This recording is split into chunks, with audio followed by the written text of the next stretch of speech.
Hello दोस्तों, welcome back to our YouTube channel Tilak Academy. मैं ऋषभ पांचाल एक बार फिर से आपका बहुत बहुत स्वागत करता हूं। आज का वीडियो हमारा फिजिक्स की टॉप 300 एमसीक्यू सीरीज का वीडियो नंबर सेकंड है और इसमें आज 51 से लेकर के हम बात करेंगे 100 क्वेश्चन तक की। ठीक है, तो ये बड़े इंपॉर्टेंट क्वेश्चन होने वाले हैं फिजिक्स के, आप ध्यान से देखिएगा और इनमें जो मैं फैक्ट आपको बीच में बताऊंगा वो भी आपको याद रखने हैं क्योंकि वो परीक्षा में पूछे जा सकते हैं। चलिए बिना देरी के स्टार्ट करते हैं और अगर आप चैनल पर पहली बार जुड़ रहे हैं तो सब्सक्राइब कर लीजिए। ठीक है, चलिए स्टार्ट करते हैं। सबसे पहला क्वेश्चन, दाब का मात्रक क्या है? ये लास्ट में हमने देखा था तो देख लेते हैं फिर से। दाब का मात्रक क्या होता है? पास्कल होता है। और स्टार्ट करते हैं आज का पहला प्रश्न। ज्योति तीव्रता का मात्रक होता है, तो ज्योति तीव्रता जो होती है उसका मात्रक होता है कैंडला। ठीक है, जिसे हम ल्यूमेन इंटेंसिटी भी कहते हैं। तो इसका मात्रक जो होगा वो कैंडला, यानी कि इसकी यूनिट जो होगी वो कैंडला होगी, एसआई यूनिट। ठीक है, तो ये आपको ध्यान रखना है। आगे बात करते हैं। मात्रकों की अंतरराष्ट्रीय पद्धति यानी कि एसआई सिस्टम की बात कर रहा है, ये कब लागू किया गया था? तो ये आपको सीधे ध्यान रखना है कि ये सन 1971 में लागू किया गया था। आगे बढ़ते हैं। खाद्य ऊर्जा को हम किस इकाई में माप सकते हैं, ये आपको बताना है। तो खाद्य से, खाने से जो ऊर्जा प्राप्त होती है, खाद्य ऊर्जा जिसे कहा जाता है, उसे हम कैलोरी में नापते हैं। किस में नापते हैं? कैलोरी में नापा जाता है। बी वाला ऑप्शन इसका बिल्कुल करेक्ट है। अब अगर मैं कैलोरी की बात करूं तो एक आपको ये ध्यान रखना है कि अगर मैं जूल को कैलोरी में कन्वर्ट करूं, जूल जो होती है वो कार्य की इकाई होती है, वर्क की इकाई जो होती है, वर्क की यूनिट जो होती है वो जूल होती है। तो एक जूल बराबर 0.24 कैलोरी होता है। पहली बात तो आपको ये ध्यान रखनी है। तो 0.24 कैलोरी एक जूल में होता है। दूसरी बात आपको ये ध्यान रखनी है कि एक कैलोरी में अगर पूछा जाए कि कितने जूल होते हैं तो एक कैलोरी में 4.18 जूल होता है। ये आपको ध्यान रखना है, इट इज वेरी इंपॉर्टेंट, पूछा जाता है। ठीक है, आगे बढ़ जाते हैं और लेते हैं अगला प्रश्न। विद्युत मात्रा की इकाई है, मतलब कि जो इलेक्ट्रिक करंट है उसकी यूनिट क्या है? तो ये सीधे सीधे होगी एम्पियर। साइंटिस्ट के नाम पे है, ए से इसे रिप्रेजेंट किया जाता है। अगर विद्युत करंट, विद्युत धारा की बात करूं तो अगर मैं विद्युत धारा की बात करूं तो I equal to Q upon, माफ कीजिएगा, हाँ, Q अपॉन टी होता है। ठीक है, Q अपॉन टी का मतलब क्या होगा कि एकांक समय में प्रवाहित होने वाले आवेश की मात्रा को, किसी चालक से एकांक समय में प्रवाहित होने वाले आवेश यानी कि चार्ज के अमाउंट को ही हम क्या कहते हैं? करंट बोलते हैं। तो अगर मैं करंट बात करूं तो ये करंट जो होगा वो होगा आपका चार्ज, Q का मतलब चार्ज है, अपॉन में टाइम। और इसका यूनिट देखा जाए तो चार्ज का यूनिट बनता है कूलाम। ठीक है, और टाइम का यूनिट बनता है सेकंड। ठीक है, तो आपका जो कूलाम पर सेकंड होता है वही एम्पियर के बराबर होता है। मतलब अगर आपसे सीधे पूछ लिया जाए कि एक एम्पियर किसके बराबर होगा, तो एक एम्पियर एक कूलाम पर सेकंड के बराबर होगा।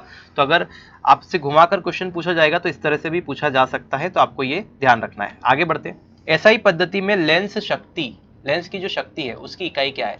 तो एसआई सिस्टम में लेंस की जो पावर नापी जाती है वो डायोप्टर में नापी जाती है। इट इज वेरी इंपॉर्टेंट, कई बार प्रश्न पूछा गया है, तो आपको ध्यान रखना है। आगे बढ़ते हैं।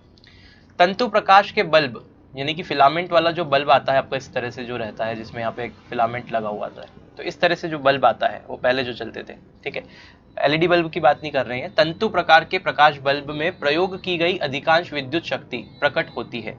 मतलब ये फिलामेंट वाला जो बल्ब होता है इसमें जो मैक्सिमम जो इसकी इलेक्ट्रिक पावर रहती है, इलेक्ट्रिक शक्ति रहती है, विद्युत शक्ति रहती है, वो किस में रिप्रेजेंट होती है, किस में प्रकट होती है, ये आपको बताना है।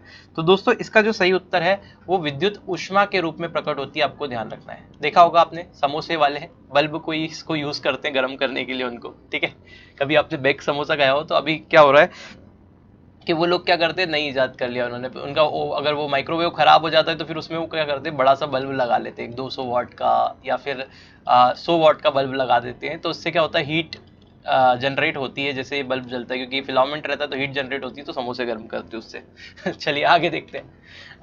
57, धातु तार में वैद्युत धारा का प्रवाह किसके कारण होता है?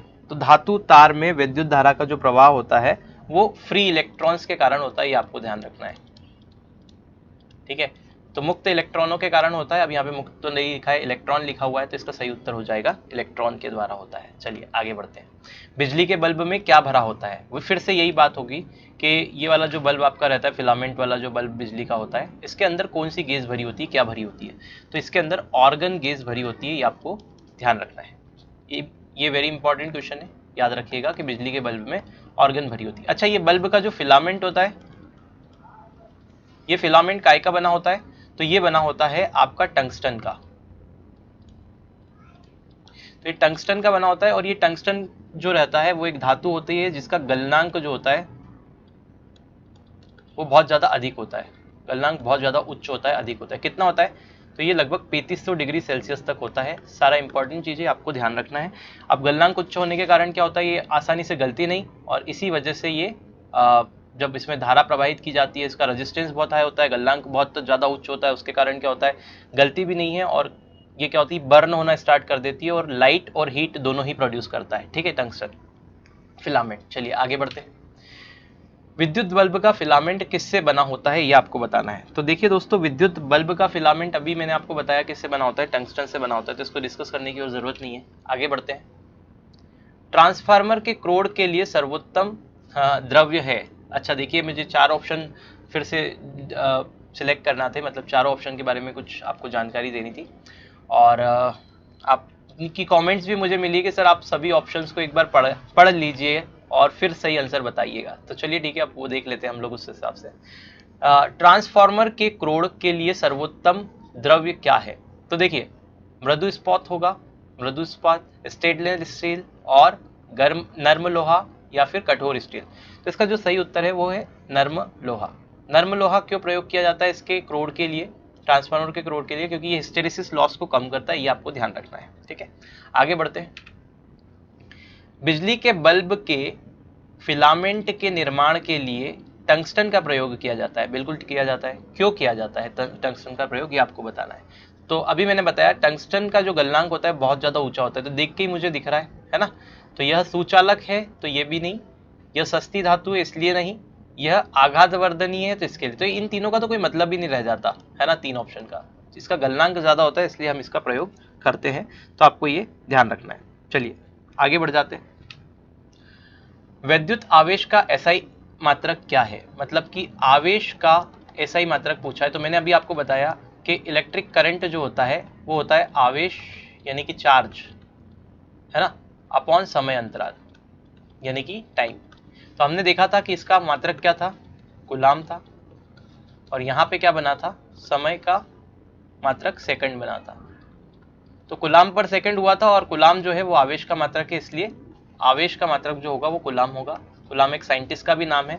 कूलाम ने क्या किया था, एक नियम दिया था जिसे हम कूलाम का व्युत्क्रम वर्ग का नियम कहते हैं, और इन्होंने उस नियम में 2 आवेशों के मध्य लगने वाले बल को बताया था कि अगर 2 चार्जेस हैं, Q1 और Q2 मान लो 2 चार्ज है, तो उनके बीच में कितना फोर्स लगेगा, ये कूलाम ने बताया था। और ये जो फोर्स लगता है वो होता है F = QQ0 upon r square into 1/4πε0। ये कक्षा 12वीं का डेरिवेशन है जो आप याद रख सकते हैं अगर चाहे तो, अदरवाइज नहीं भी रखेंगे तो चल जाएगा। आगे बढ़ते हैं। विद्युत दीर्घ दूरी तक उच्च वोल्टता एसी में पारंगत होता है, इसका क्या कारण है? अब देखिए, इस क्वेश्चन को थोड़ा सा समझिए पहले कि ये क्वेश्चन कहना क्या चाहता है। एक्चुअल में क्या होता है कि जब हम इलेक्ट्रिसिटी जनरेट करते हैं पावर स्टेशन से, तो जो भी उसकी वोल्टेज रहती है, जो भी उसकी वोल्टता रहती है, उसको हम बढ़ा देते हैं। वोल्टेज को क्या कर देते हैं, इंक्रीज कर देते हैं, और फिर उसे तारों के द्वारा, वायर्स के द्वारा एक लंबी दूरी तक भेजा जाता है। ठीक है, तो यही ये क्वेश्चन का कहने का मतलब है कि विद्युत दीर्घ दूरी तक उच्च वोल्टता एसी में पारंगत है। मतलब कि high voltage alternative current AC में हम इलेक्ट्रिसिटी को वोल्टेज, जो वोल्टेज कम रहता है उसको हाई वोल्टेज एसी में कन्वर्ट करके, और फिर हम उसको ट्रांसमिट करते हैं, मतलब एक पॉइंट से दूसरे पॉइंट तक लंबी दूरी तक भेजते हैं। ऐसा क्यों किया जाता है, इसका क्या कारण है, ये आपसे पूछा गया है। ठीक है दोस्तों, तो यह इसका कारण जो है वो है ऊर्जा की कम हानि। तो यहाँ पे ऐसा क्यों किया जाता है, क्योंकि हाई वोल्टेज अगर रहेगा तो वोल्टेज जब बढ़ाया जाता है तो करंट जो होता है, धारा जो होती है वो कम हो जाती है। अब बोलोगे ये कैसे, तो मैंने बताया था V = IR, ओम का नियम होता है, ओम के नियम की, है ना। तो V = IR, हम ओम के नियम से जानते हैं, अगर मैं क्या कर रहा हूँ, एक ट्रांसफार्मर ले रहा हूँ, ठीक है, तो ये जो वोल्टेज को बढ़ाने के लिए हम क्या यूज करते हैं, ट्रांसफार्मर का यूज करते हैं, और इसे बढ़ाने के लिए ऊंचाई ट्रांसफार्मर का प्रयोग किया जाता है, ऊंचाई ट्रांसफार्मर। अब ये ऊंचाई ट्रांसफार्मर को इंग्लिश में कहा जाता है स्टेप अप ट्रांसफार्मर। तो इसमें क्या होता है कि यहाँ पे प्राइमरी वाइंडिंग रहती है और यहाँ पे सेकेंडरी वाइंडिंग रहती है। अब इसमें क्या होता है कि यहाँ से जब हम वोल्टेज अप्लाई करते हैं, अगर मैंने यहाँ पे मान लो पावर को ये ट्रांसमिट करता है, एक्चुअल में ट्रांसफार्मर जो होता है, जो परिनेत्र जिसे हिंदी में कहा जाता है, ये क्या करता है, शक्ति को, विद्युत शक्ति को एक सर्किट से दूसरे सर्किट में ट्रांसफर कर देता है, उसकी फ्रीक्वेंसी को बदले बिना, ठीक है, ये ट्रांसफार्मर होता है। तो अगर मैंने यहाँ पे विद्युत शक्ति क्या होती है, तो आप बोलेंगे वोल्टेज इंटू करंट होती है। तो मान लो यहाँ पे मैंने प्राइमरी वाइंडिंग पे इतनी शक्ति दी, वोल्टेज इंटू करंट, और सेकेंडरी वाइंडिंग पे ये क्या कर रहा है, वोल्टेज को बढ़ा रहा है। तो अगर मैं देखूं कि वोल्टेज को बढ़ा रहा है, तो ये शक्ति तो कांस्टेंट रहेगी, जितनी इधर है उतनी इधर रहेगी। तो अगर ये वोल्टेज को बढ़ा रहा है तो क्या कर रहा होगा, दूसरी चीज को कम कर रहा होगा, करंट को कम कर दे रहा होगा। तो जब हम वोल्टेज को इंक्रीज कर देते हैं तो करंट कम हो जाता है, और जब धारा कम हो जाती है, तो जब इन तारों से धारा बहती है, तो धारा के कम होने के कारण प्रतिरोध का भी कम सामना करना पड़ता है, क्योंकि जितनी अधिक धारा रहेगी, जितनी ज्यादा इलेक्ट्रिक करंट रहेगी, उतना ही ज्यादा रेजिस्टेंस भी रहेगा, और उसके कारण क्या होगा, बहुत सारा हीट लॉस हो जाएगा, और जो पावर है उसमें बहुत सारा लॉसेस हो जाएंगे बीच में, और हो सकता है कि अगर बहुत ज्यादा धारा रहे तो तार वगैरह भी फॉल्ट हो जाए या जलने का खतरा रहे। क्लियर है? तो आई होप ये आपको बात समझ में आ गई होगी। इसलिए हम क्या करते हैं, वोल्टेज को बहुत अधिक बढ़ा देते हैं, जिससे कि धारा का मान, करंट कम हो जाता है, और करंट कम होने से यहाँ पे जो प्रतिरोध होता है वो कम हो जाता है, और जिसके कारण ये एक लंबी दूरी तक हम करंट को पास कर सकते हैं, यानी कि ट्रांसमिट कर सकते हैं। तो आई होप ये पूरा प्रोसेस आपको समझ में आया होगा। चलिए आगे बढ़ जाते हैं। एसी परिपथों में एसी मीटर मापते हैं। तो एसी जो सर्किट होता है उसमें एसी मीटर क्या मापते हैं, ये आपको बताना है। तो जो एसी मीटर होते हैं वो आरएमएस वैल्यू को नापते हैं। आरएमएस वैल्यू का मतलब होता है root mean square value, root mean square value. तो ये धारा की भी हो सकती है और विभव की भी हो सकती है, यानी कि पोटेंशियल की भी हो सकती है। करंट और पोटेंशियल दोनों की ही रूट मीन स्क्वायर वैल्यू हो सकती है। तो ये नापते हैं कौन, एसी परिपथों में एसी मीटर। तो आपको ये चीज ध्यान रखना है। चलिए आगे बढ़ जाते हैं। अगला प्रश्न है, बिजली के पंखे की गति बदलने के लिए प्रयुक्त साधन है। तो आपको सभी को पता है, इसके लिए हम रेक्टिफायर तो प्रयोग नहीं करते, स्विच का प्रयोग नहीं करते, एम्पलीफायर का प्रयोग नहीं करते। देखिए रेक्टिफायर क्या होता है, तो एक विद्युत युक्ति होती है ना, इलेक्ट्रॉनिक युक्ति आप इसे बोल सकते हैं, जो कि क्या करती है, अल्टरनेटिव करंट को डायरेक्ट करंट यानी कि डीसी करंट में चेंज करती है। अगर हिंदी में बात करें तो ये क्या करता है, रेक्टिफायर को कहते हैं दिष्टिकारी। क्या बोलते हैं, दिष्टिकारी। और ये क्या करता है, प्रत्यावर्ती धारा को दिष्ट धारा में परिवर्तित कर देता है। तो ये भी प्रश्न आपसे पूछा जाता है, याद रखिएगा। स्विच आपको पता ही है, स्विच जनरली जो आप घरों में स्विच यूज करते हैं लाइट को ऑन या ऑफ करने के लिए, तो परिपथ में धारा के प्रवाह को रोकता या सुचारू रूप से वापस से चलाता है। तो स्विच क्या करता है, धारा के प्रवाह को खत्म भी कर सकता है और मतलब तोड़ देता है लिंक को, है ना। तो ये स्विच हो गया। इसके बाद में एम्पलीफायर क्या करता है, कोई भी अगर आपके पास में आपने वोल्टेज या करंट को अप्लाई किया तो वो क्या करेगा, उसको एम्पलीफाई कर देगा, उसकी वेव को। एम्पलीफाई मतलब बढ़ा देता है, तो इसे हम हिंदी में कहते हैं प्रवर्धक। ठीक है। अब एम्पलीफायर में क्या, ट्रांजिस्टर वगैरह का प्रयोग किया जाता है। तो अब ये आगे की बातें हैं, तो ये आपको इतना ध्यान नहीं रखना है। आपसे तो ये पूछा गया कि बिजली के पंखे की गति बदलने के लिए प्रयुक्त साधन क्या है, तो ये है रेगुलेटर, जो कि आप यूज करते हैं। रेगुलेटर से आप गति को कंट्रोल कर सकते हैं। आगे बढ़ते हैं।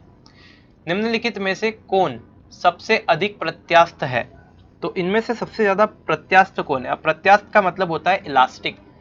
सबसे ज्यादा इलास्टिक कौन है ना, ये आपको बताना है। तो सबसे ज्यादा जो इलास्टिक है वो स्टील होगा। ठीक है, आप रबर मत लगाइएगा, इसका सही उत्तर है स्टील। स्टील सबसे ज्यादा इलास्टिक है ना।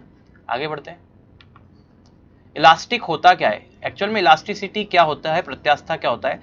यदि आप किसी भी ऑब्जेक्ट पे, है ना, किसी भी पदार्थ पे अगर आप फोर्स लगाते हैं, स्ट्रेस फोर्स लगाते हैं, मतलब उसको अगर खींचते हैं, तो उस पदार्थ की वो कैपेसिटी कि वो अपने शेप को वापस रिगेन कर पाए, मतलब वो अपने पूरे वापस इनिशियल शेप में आ पाए, उसे हम क्या कहते हैं, प्रत्यास्थता कहते हैं, यानी कि इलास्टिसिटी कहते हैं। और सबसे अधिक होता है स्टील। चलिए आगे बढ़ते हैं।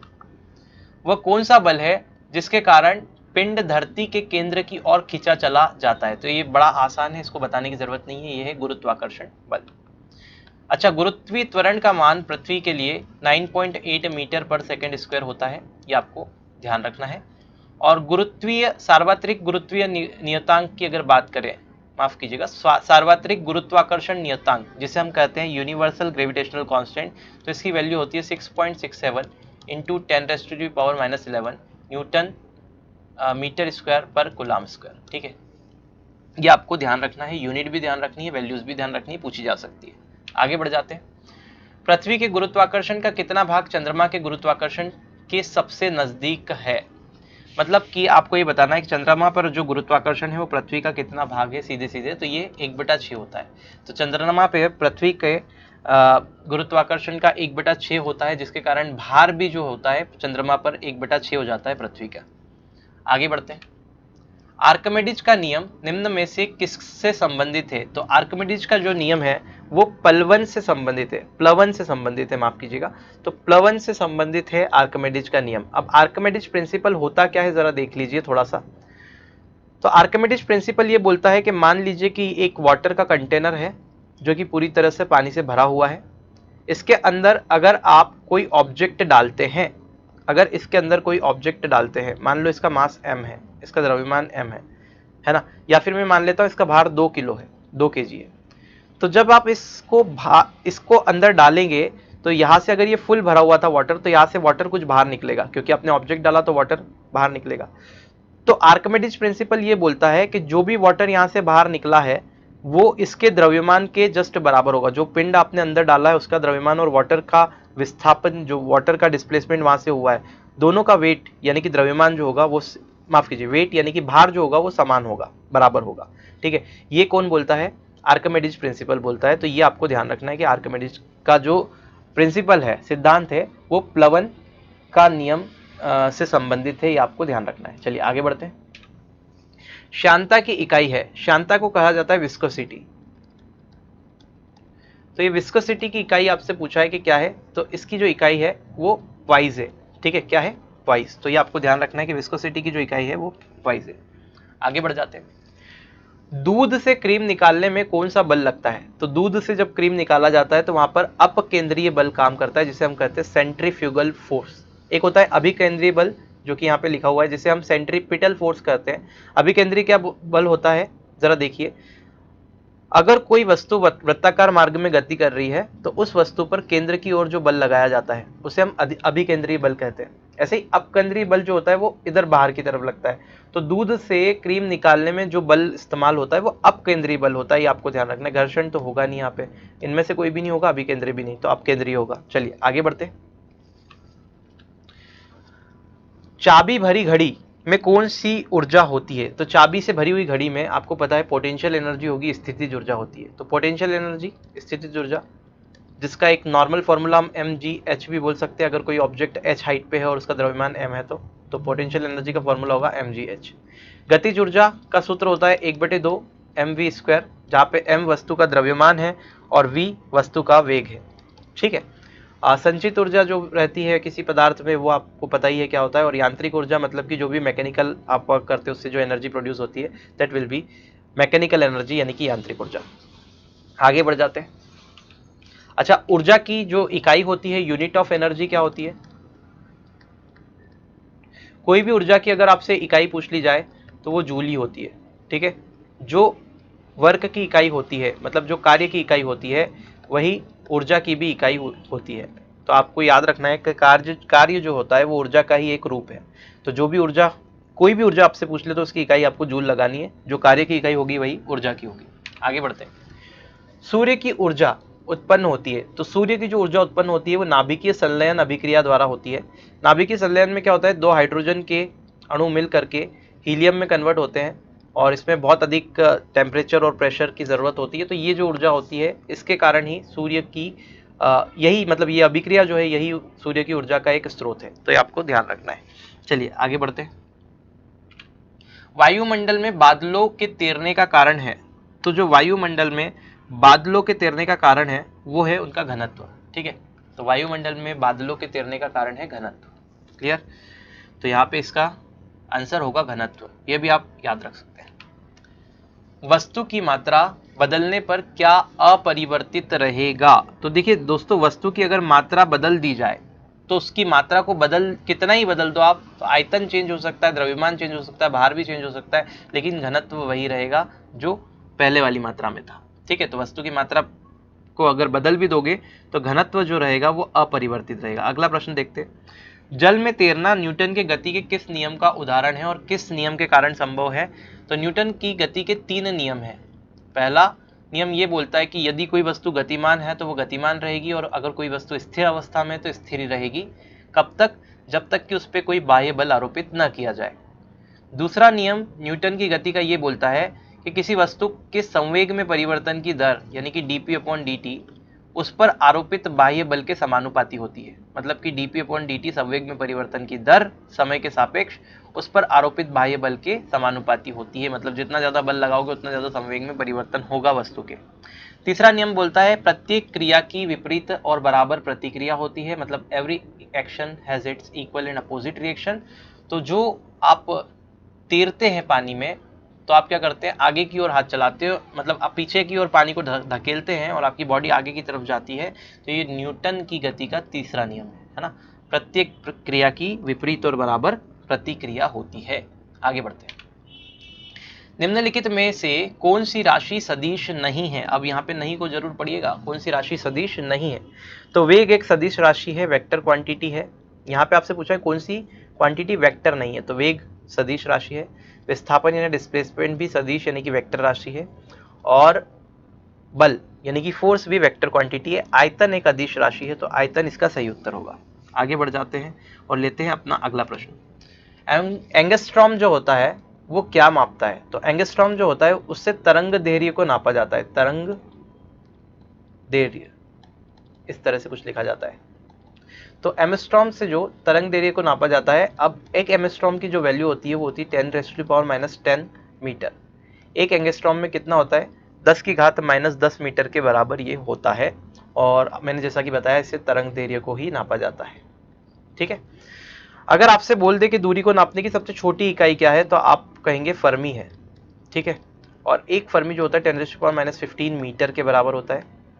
दूरी को नापने की सबसे बड़ी इकाई क्या है? सबसे छोटी, सबसे छोटी बोले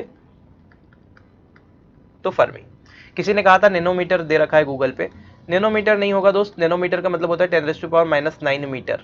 ठीक है, तो नैनोमीटर नहीं होगा, उससे छोटा तो एंगस्ट्रॉम होता है। ठीक है, सबसे छोटी इकाई है फर्मी 10⁻⁻15 मीटर, और सबसे बड़ी इकाई जो दूरी को मापने की है वो है पार्सेक, जो कि बनता है 3.26 प्रकाश वर्ष के बराबर।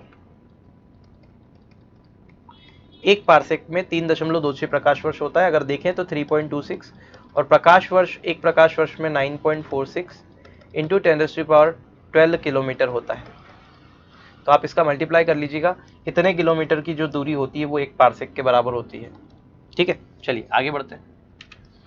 किस वैज्ञानिक ने सर्वप्रथम बर्फ के 2 टुकड़ों को आपस में घिसकर पिघला दिया था? तो ये जो चमत्कार है वो किसने किया था, ये आपको बताना है। ठीक है, तो ये जो चमत्कार है वो डेवी ने किया था। तो डेवी उन वैज्ञानिक का नाम है, इन्होंने क्या किया था, बर्फ के 2 टुकड़ों को आपस में घिसकर पिघला दिया था। आगे बढ़ते हैं। ऊष्मा एक प्रकार की ऊर्जा है जिसे कार्य में बदला जा सकता है। इसका प्रत्यक्ष प्रमाण सबसे पहले किसने दिया था? देखिए, आप सबसे पहले प्रत्यक्ष प्रमाण की अगर बात करें तो ये रमफोर्ड ने दिया था, ये आपको ध्यान रखना है। तो इसका सही ऑप्शन है रमफोर्ड, ऑप्शन नंबर डी। आप जूल मत लगाइएगा क्योंकि जूल का जो नियम है वो भी लगभग ऐसा ही कुछ है। ठीक है, तो आपको कंफ्यूजन हो सकता है। तो सबसे पहले ये जो बताया था ये किसने बताया था? रमफोर्ड ने बताया था। चलिए आगे बढ़ते हैं।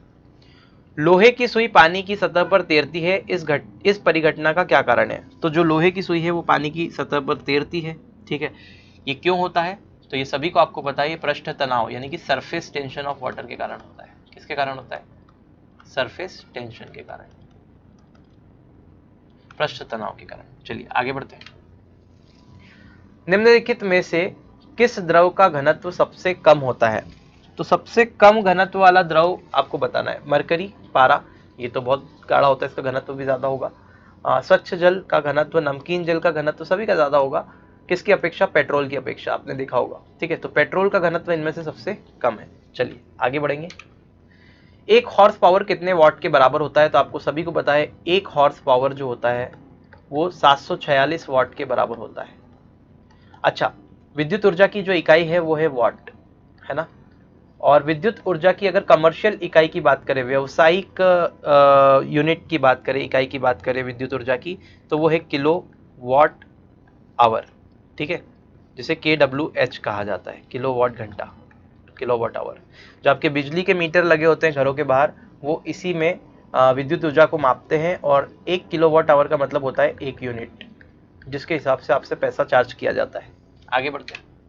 बर्नौली प्रमेय आधारित है, तो बर्नौली की जो प्रमेय है वो ऊर्जा संरक्षण पर आधारित है। क्या बोलती है कि प्रमेय, कि अगर आप स्ट्रीमलाइन फ्लो के अंतर्गत किसी पाइप में से वाटर को फ्लो कर रहे हैं इस तरह से, है ना, तो हर एक पॉइंट पे, किसी भी पॉइंट पे आप देख लीजिए, किसी भी पॉइंट पर देख लीजिए, जो वाटर वहां से फ्लो हो रहा है उसकी टोटल एनर्जी जो रहेगी, कुल ऊर्जा वो नियत रहती है, यानी कि कांस्टेंट रहेगी।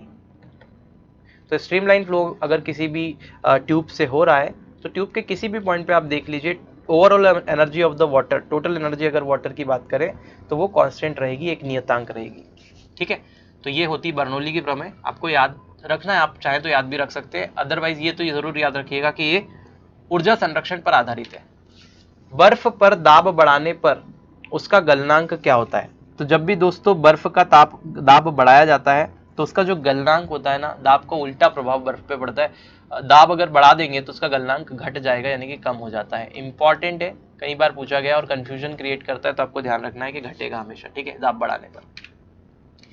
किसी मनुष्य के शरीर का सामान्य तापक्रम होता है, अब ये डिग्री लिखा हुआ है, ये गलत है, ये फ़ारेनहाइट में होना चाहिए, है ना, फ़ारेनहाइट कर लीजिए। तो इसका जो सही उत्तर है वो 98 फ़ारेनहाइट होगा। क्लियर। अब मैं आपको बता देता हूँ, सामान्य मनुष्य का अगर ताप बोले डिग्री सेल्सियस में तो 37 डिग्री सेल्सियस होता है। फ़ारेनहाइट में पूछा जाए तो 98 फ़ारेनहाइट होता है, जैसा कि मैंने आपको बताया। और अगर 98 डिग्री फ़ारेनहाइट आप इसको बोल सकते हैं, ठीक है। और अगर ये केल्विन में पूछा जाए तो होता है 310 केल्विन, ठीक है। तो ये तीनों ही वेरी इंपॉर्टेंट है। सामान्य मनुष्य का तापमान किसी में भी आपसे पूछा जा सकता है, तीनों को ही आपको याद रखना ही है, अभी याद रख लीजिए, बिल्कुल दिमाग में बैठा लीजिए इसको। आगे बढ़ते हैं। अच्छा, एक चीज और मैं बता देता हूँ, सेल्सियस से फ़ारेनहाइट या फिर केल्विन, मतलब ये जो होती है, ये आप कह सकते हैं इसे इसे स्केल ऑफ टेम्परेचर आप कह सकते हैं। डिग्री सेल्सियस, फ़ारेनहाइट, केल्विन, है ना, रैंकन, ये सारे क्या होते हैं, आपका स्केल ऑफ टेम्परेचर होते हैं। तो इनके कन्वर्जन पे भी क्वेश्चन आपसे पूछ सकते हैं वो, कि मान लो कि आपसे दे दिया 35 डिग्री सेल्सियस को फ़ारेनहाइट में कन्वर्ट कीजिए, तो आप कैसे करेंगे? तो उसके लिए मैं आपको फॉर्मूला बता रहा हूँ, वो आप फटाफट से कॉपी में लिख लीजिए, कहीं भी नोट कर लीजिए, कि C/5 equal to F-32/9 equal to R/4 equal to K-243/5 होता है। तो ये अलग अलग सिस्टम है, मतलब अलग अलग स्केल है टेम्परेचर को मेजर करने की। यहाँ पे C डिग्री सेल्सियस है, F का मतलब फ़ारेनहाइट है, R का मतलब रैंकन है, उसके बाद में K का मतलब केल्विन है। तो आपसे किसी में भी पूछा जा सकता है, अगर केल्विन में दे दिया आपको टेम्परेचर और बोले डिग्री सेल्सियस में आप कन्वर्ट कीजिए, तो इन दोनों को बराबर रख दीजिएगा, यानी कि C/5 बराबर में K-243/5 कर दीजिएगा। जो केल्विन में वैल्यू है वो यहाँ डाल दीजिएगा, आपको डिग्री सेल्सियस में वैल्यू मिल जाएगी। अगर डिग्री सेल्सियस में वैल्यू दे रखी, केल्विन में पूछा है, तो डिग्री सेल्सियस वैल्यू को यहाँ डाल दीजिएगा, केल्विन की वैल्यू मिल जाएगी, ठीक है। अगर सेल्सियस और फ़ारेनहाइट से पूछा हुआ है क्वेश्चन कि डिग्री सेल्सियस को फ़ारेनहाइट में कन्वर्ट कीजिए, तो आप कैसे करेंगे? C/5 इक्वल टू F-32/9 कर दीजिएगा। C की वैल्यू आप जैसे यहाँ पे डालेंगे तो F की वैल्यू आपको मिल जाएगी, यानी कि फ़ारेनहाइट में वैल्यू मिल जाएगी। अगर फ़ारेनहाइट की वैल्यू यहाँ डालेंगे तो डिग्री सेल्सियस में, तो किसी से भी किसी में भी आप कन्वर्ट कर सकते हैं, अगर ये आपको फॉर्मूला याद है तो ये गोल्डन फॉर्मूला आप लिख लीजिए और अभी याद कर लीजिए। आगे बढ़ते हैं। ऊष्मा का सबसे अच्छा चालक है, तो ऊष्मा का सबसे अच्छा चालक कौन होता है? चांदी होता है, सिल्वर होता है, जिसे Ag से रिप्रेजेंट करते हैं। आप मुझे कमेंट बॉक्स में चांदी का परमाणु क्रमांक लिख के बताएंगे, ठीक है। आगे बढ़ते हैं। एटॉमिक नंबर में बोल रहा हूँ, ठीक है, एटॉमिक नंबर आपको चांदी का बताना है। आगे बढ़ते हैं। निम्नलिखित में से किसमें सर्वोच्च विशिष्ट ऊष्मा होती है? मतलब कि मैक्सिमम स्पेसिफिक हीट इसे कहा जाता है। तो स्पेसिफिक हीट जो मैक्सिमम होती है वो होती है पानी की। पानी की विशिष्ट ऊष्मा जो होती है वो सर्वोच्च होती है, ठीक है। तो ये आपको ध्यान रखना है, सीधे सीधे वेरी इंपॉर्टेंट क्वेश्चन है, कई बार पूछा गया है। चलिए आगे बढ़ जाते हैं। ऊष्मा का सबसे अच्छा चालक कौन सा है? तो अभी मैंने बताया चांदी है, कुछ बात करने की जरूरत नहीं आगे इस पर्टिकुलर क्वेश्चन के लिए, इंपॉर्टेंट है बहुत ज्यादा। आणविक संगठन के द्वारा ऊष्मा का संप्रेषण क्या कहलाता है? अब देखिए इसका मतलब क्या है कि अगर मैं हीट को ट्रांसफर कर रहा हूं एक प्लेस से दूसरे प्लेस तक, या फिर किसी ऑब्जेक्ट में एक पॉइंट से दूसरे पॉइंट तक अगर हीट ट्रांसफर हो रही है, तो वो अगर अणुओं के द्वारा हो रही है, मॉलिक्यूल्स उसमें इन्वॉल्व है, मॉलिक्यूल्स के कारण हीट ट्रांसफर हो रही है, ठीक है, तो इस तरह की हीट के ट्रांसफर को हम संवहन कहते हैं, ठीक है। तो तीन चीजें होती है, जरा ध्यान से देख लीजिए, एक होता है चालन, एक होता है संवहन, एक होता है विकिरण। तो चालन में क्या होता है, यह ठोस में होता है मेनली। अब ठोस का स्ट्रक्चर अगर आप देखेंगे तो कुछ इस तरह से होता है, ये इसके जो छोटे छोटे अणु रहते हैं वो बिल्कुल फिक्स रहते हैं ऐसे। तो अगर ये फिक्स अणु रहते हैं तो इनके बीच में गैपिंग क्या रहती है, बहुत कम रहती है। तो अगर गैपिंग कम है तो ये अणु यहाँ से हिल के यहाँ नहीं जा सकता, यहाँ से ये शिफ्ट यहाँ नहीं हो सकता, यहाँ नहीं हो सकता, मतलब ये जो नीचे वाला अणु है वो यहीं रहेगा, ऊपर नहीं जा सकता। तो अगर मान लो कि यहाँ मैं आग जला दूं नीचे और इस ठोस को मैं गर्म कर रहा हूँ इससे, तो क्या होगा, ये अणु अपनी स्थिति को नहीं बदल सकते, लेकिन ये एक दूसरे में से कांटेक्ट में है। तो कांटेक्ट में होने के कारण इसको अगर हीट मिलेगी तो इसको ट्रांसफर कर देगा, फिर ये बोलेगा कि भाई तू भी ले ले, तो ये इसको ट्रांसफर कर देगा, ऐसे ऐसे ट्रांसफर होती जाती है एक से दूसरे, दूसरे से तीसरे में। और पूरा का पूरा जो आपका ठोस होता है, जो भी सॉलिड होता है, वो उसका तापमान बढ़ता है, यानी कि उसका टेम्परेचर बढ़ता है। आप बात को समझ रहे हैं, ठीक है। तो आपने यहाँ पे क्या समझा कि जो ठोस होता है, ठोस जो होते हैं उसमें ये जो अणु होते हैं वो मूव नहीं करते, मोशन नहीं करते, लेकिन फिर भी हीट का ट्रांसफर होता है उनके कांटेक्ट के कारण, ठीक है। तो इसे चालन कहा जाता है। अब यहाँ चालन का मतलब आपको लग रहा होगा कि चलते फिरते अणु होंगे, तो वो ये बिल्कुल नाम से उल्टा है, ठीक है। चालन का मतलब यहाँ पे अणु ट्रांसफर नहीं होते, मॉलिक्यूल ट्रांसफर नहीं होते। संवहन में क्या होता है, ये लिक्विड्स वगैरह में होता है, जैसे कि लिक्विड में अगर बात करेंगे तो यहाँ पे थोड़ा गैपिंग रहता है मॉलिक्यूल्स के बीच में, इसके लिक्विड के स्ट्रक्चर में। तो जब आप हीट देते हैं तो एक्चुअल में क्या होता है कि ये मॉलिक्यूल उठ करके खुद यहाँ पे जा सकता है, और ये मॉलिक्यूल उठ करके यहाँ पे आ सकता है, क्योंकि यहाँ पे गैपिंग है। तो इस तरह से जब मॉलिक्यूल मोशन करते हैं अंदर और टेम्परेचर को ट्रांसफर करते हैं, यानी कि हीट को ट्रांसफर करते हैं पूरे उसके अंदर, आपके लिक्विड के अंदर या गैसेस के अंदर, तो ये संवहन प्रक्रिया कहलाती है। मतलब यहाँ पे अणु क्या हो सकते हैं, चल फिर सकते हैं, मोशन में आ सकते हैं। और विकिरण क्या होता है, विकिरण एक ऐसी प्रक्रिया है जिसमें माध्यम की कोई आवश्यकता नहीं होती ऊष्मा को ट्रांसफर करने के लिए। मान लो कि यहाँ पे आप आग जल रही है, यहाँ पे आप खड़े हैं, तो आपको इसकी हीट महसूस होगी, तो माध्यम की कोई ज़रूरत नहीं होती। सूर्य से पृथ्वी तक जो प्रकाश आता है या फिर ऊष्मा जो आती है, उसका मेन कारण क्या है, विकिरण। वो विकिरण के कारण आती है, क्योंकि माध्यम की कोई ज़रूरत नहीं होती वहाँ पे कि यार अणु ज़रूरी है या माध्यम ज़रूरी है, डायरेक्ट ही होता है, ठीक है। तो ये तीनों चीज़ें आपको ध्यान रखनी है। अभी आपसे पूछा है आणविक संगठक के द्वारा ऊष्मा का संप्रेषण कहाँ होता है, मतलब ये मॉलिक्यूल्स ट्रांसफर के कारण कहाँ होता है, तो ये संवहन प्रक्रिया में होता है, ये आपको ध्यान रखना है। अभी मैंने आपको सब कुछ समझा दिया है, आगे बढ़ते हैं। निम्नलिखित द्रवों में कौन सा ऊष्मा का बहुत अच्छा चालक है? कौन सा द्रव ऐसा है जो ऊष्मा का बहुत अच्छा चालक है? तो ये जो है आपको सभी को पता है, पारा है। इसीलिए तो थर्मामीटर और सभी चीज़ों में पारे का इस्तेमाल किया जाता है, ठीक है, क्योंकि ऊष्मा का बहुत अच्छा चालक होता है। और पारा एकमात्र ऐसी धातु है जो कि लिक्विड फॉर्म में आपकी पाई जाती है, और ये बहुत जहरीला होता है, ये भी आपको ध्यान रखना है। ठोस से द्रव में पदार्थ के अवस्था परिवर्तन को क्या कहते हैं? अगर ठोस से द्रव में पदार्थ परिवर्तित हो रहा है तो उसे क्या कहेंगे, इस अवस्था परिवर्तन को क्या कहते हैं? तो इसको गलन कहते हैं। क्या बोलते हैं? गलन, मेल्टिंग आप कह सकते हैं, गलन बोल सकते हैं। चलिए आगे बढ़ते हैं।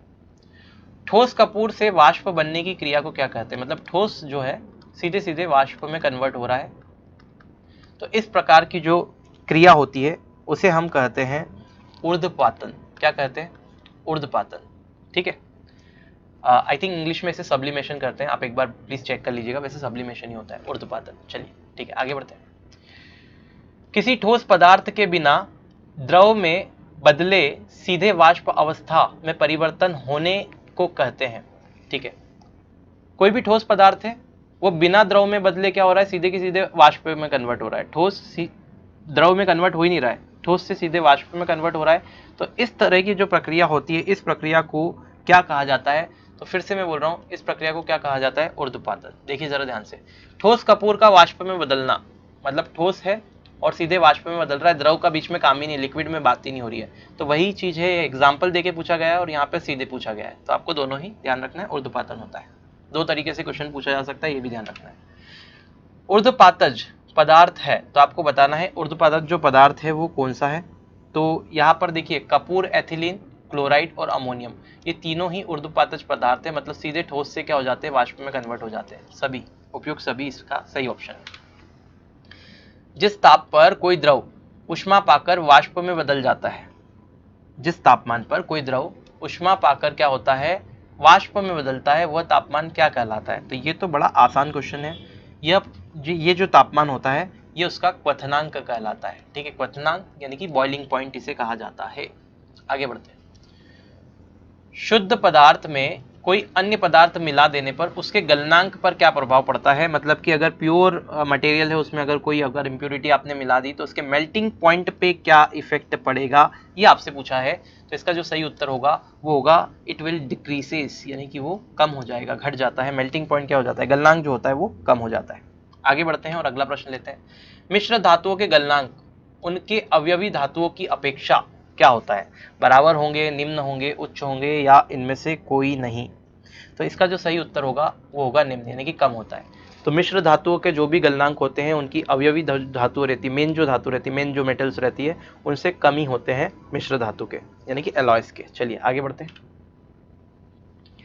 द्रव से वाष्प में पदार्थ के अवस्था परिवर्तन को क्या कहते हैं, मतलब कि अब लिक्विड से क्या बन रहा है, वेपर बन रही है, तो इस ट्रांसफॉर्मेशन को क्या कहा जाता है ये आपको बताना है। तो इसका जो सही उत्तर होगा दोस्तों ये सीधा सीधा वाष्पन होगा, है ना। तो ये वाष्पन होता है। आगे बढ़ते हैं और लेते हैं लास्ट क्वेश्चन। दाब बढ़ने से किसी द्रव का क्वथनांक, ठीक है, तो दाब बढ़ने से किसी द्रव का क्वथनांक क्या होगा, बढ़ेगा, घटेगा, अपरिवर्तित रहेगा या कभी घटेगा कभी बढ़ेगा। इस पे लगा लीजिए वेरी इंपॉर्टेंट क्वेश्चन। तो जो प्रेशर रहता है उसका बॉइलिंग पॉइंट से सीधा सीधा रिलेशन है।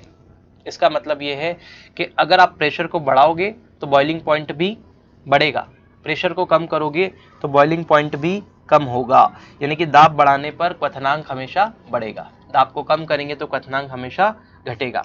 इसीलिए क्या होता है, प्रेशर कुकर में जो खाना होता है वो जल्दी पक जाता है, क्योंकि दाब बढ़ाने पर वहां पे दाब बढ़ा दिया जाता है, पानी का क्वथनांक जो हो जाता है वो बढ़ जाता है दाब बढ़ाने के कारण, और प्रेशर कुकर में खाना जल्दी पक जाता है। इंपॉर्टेंट है, कई बार पूछा गया है, सीधे सीधे ध्यान रखिएगा। ठीक है। अच्छा, टेम्परेचर से अगर क्वेश्चन पूछा जाए तो न्यूनतम संभव ताप जो हो सकता है 273 डिग्री सेल्सियस हो सकता है, ये भी आपको ध्यान रखना है। टेम्परेचर पैमाने माफ कीजिएगा, टेम्परेचर पैमाने में अगर सेल्सियस और फ़ारेनहाइट पैमाने की बात की जाए तो सेल्सियस पैमाने और फ़ारेनहाइट पैमाने पर कौन सा तापमान ऐसा है जो समान रहता है, तो वो -40 डिग्री सेल्सियस रहता है। दोनों ही वेरी इंपॉर्टेंट क्वेश्चन है, दोनों को ही याद रखिएगा। तो चलिए मैं मिलता हूं आपसे नेक्स्ट वीडियो में। उस वीडियो में हम लोग बात करेंगे 101 से 150 क्वेश्चंस की। अभी मैं विदा लेता हूं, ये हमारा था पार्ट नंबर 2। अब इसके बाद आएगा पार्ट नंबर 3 फिजिक्स का, और उसके बाद इसी तरह से केमिस्ट्री के क्वेश्चन। आपको क्वेश्चन कैसे लगे कमेंट करके मुझे जरूर बताइएगा, और पहली बार देख रहे हैं तो चैनल को आप सब्सक्राइब कर लीजिए, पास ही में बेल आइकॉन बनकर आएगा, उस पर क्लिक करके ऑल पे क्लिक कीजिएगा। अपने दोस्तों में ज़्यादा से ज़्यादा वीडियो को शेयर कीजिए ताकि उन लोगों को भी मदद मिल सके। और इसी के साथ मैं आपसे मिलूंगा नेक्स्ट वीडियो में। जय हिंद।